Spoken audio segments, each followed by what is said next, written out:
My name's John Hammond. I live in Cornish, New Hampshire. I've been shoeing horses since 1976. I've been a Suffolk breeder since 1985. In my neck of the woods, there's still a pretty active community of folks that have draft horses that are using them in the woods or on the farm. And I've always been gravitated towards them. And I like draft horses. There's a lot of farriers that aren't as interested in working on them. They're a little heavier. Sometimes they can be a little more active. And you have to carry a little more inventory as far as shoes and nails and that sort of thing. But that's what I do. It's great to be out here and see all these horses and meet all these horse people. It's been a wonderful vocation. I enjoy the people that I've met and horses that I've worked on. Most of them are good. There's a few Hall of Famers that are bad, but that's pretty much it. So I've heard that draft horses, obviously since the advent of the tractor, draft horses are not as critical to the average person anymore. But there is still quite an active draft horse community. What do you think that the past and the future of draft horses in general, and specifically the Suffolk Punch, might be? Well, I know that when I got started back in the 70s, there was an active movement towards homesteading and that sort of thing.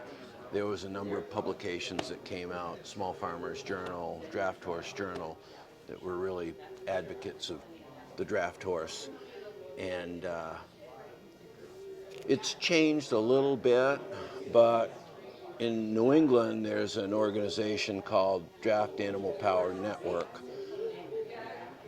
Folks that are in their 20s, 30s, and 40s have actually got together and formed an organization, and they put on seminars and they have annual meetings, and it's not as large as the horse progress days that they have with the Amish, but it's similar. And there's a in our part of the country, there's a pretty active group of people. Mostly small farms. There's a few people that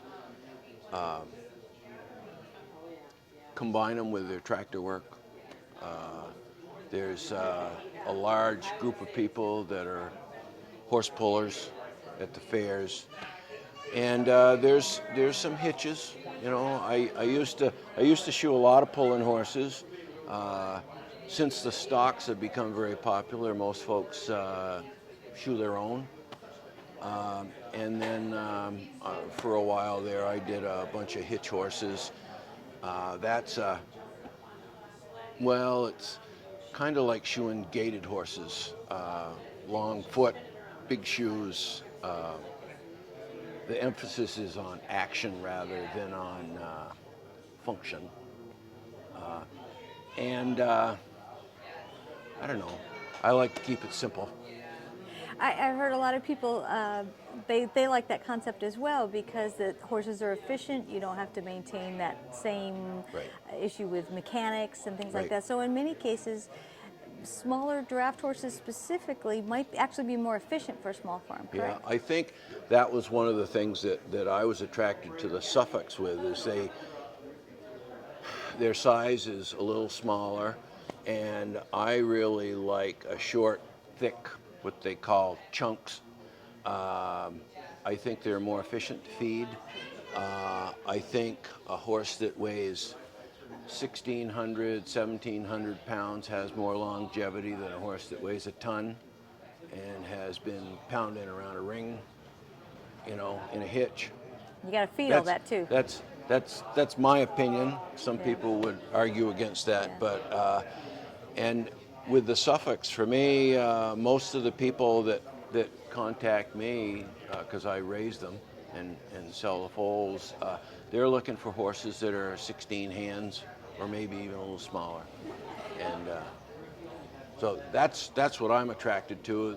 Those type of horses are getting harder and harder to find, whereas the Suffolk, I feel, have been more true to type. They haven't gone through that transformation of bigger, flashier. I mean, they basically have always been a farm horse. And they're pretty smart, is my understanding. Is that correct? And their temperament is very moderate. I mean, there's always exceptions to the rule, but my experience is if you start them when they're young, they just get it. And if you start doing a job within an hour, they understand what you're doing. Like if you're plowing and you rest them in a certain spot, you don't even have to stop them. They'll take a breather, and when you ask them, they'll step off for you. So intellectually efficient too. I think so. Yeah, yeah. Of course, everybody has an opinion. Of course.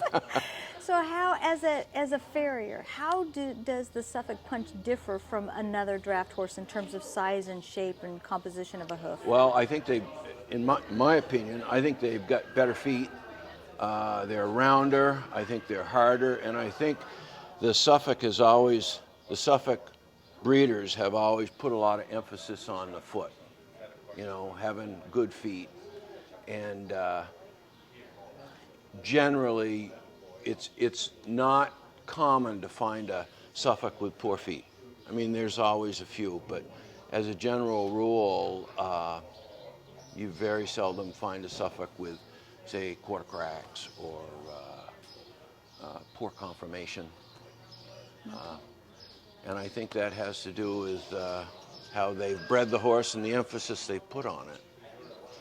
So the interesting thing for me, we met up with the Suffolk people in general through Ken and Val at Wybar Hitch in Colorado, in Gunnison. Yeah.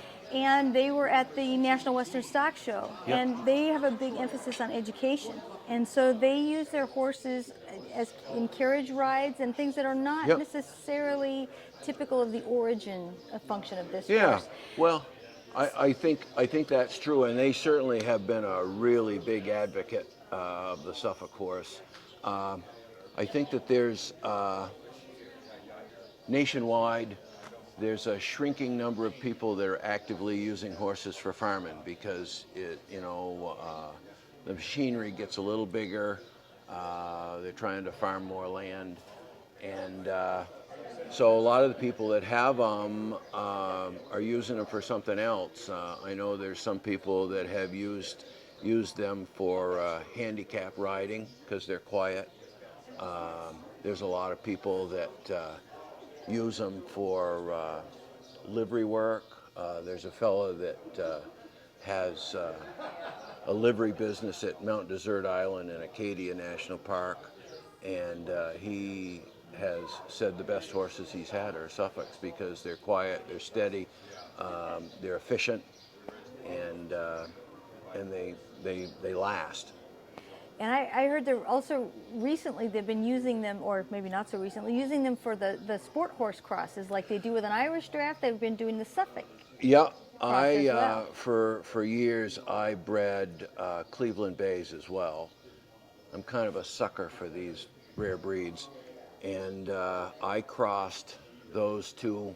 There was one year I didn't have a Suffolk stallion, so I bred all the mares, and there were a couple that I sold to people that used them for crossbred cross country, and temperament was great, feet and legs were great. Some of them are still going, and they're 20, 21 years old. And does that common sense learning ability crossover as well? Oh, I think so. Yeah. Which is what you want in a jumper, right? Oh, yeah. Excellent. Yeah. Something with some brains. And the other thing I've found about the Suffolks, again, there's always exceptions to the rule, but they don't seem to blow up the way some horses do. When they get rattled, they'll just, blow up. And for some, Suffolks just seem to not go there as often. Yeah. What a great horse. Yeah. Well, thank you so much for talking. Thank you. This has been wonderful. Yeah.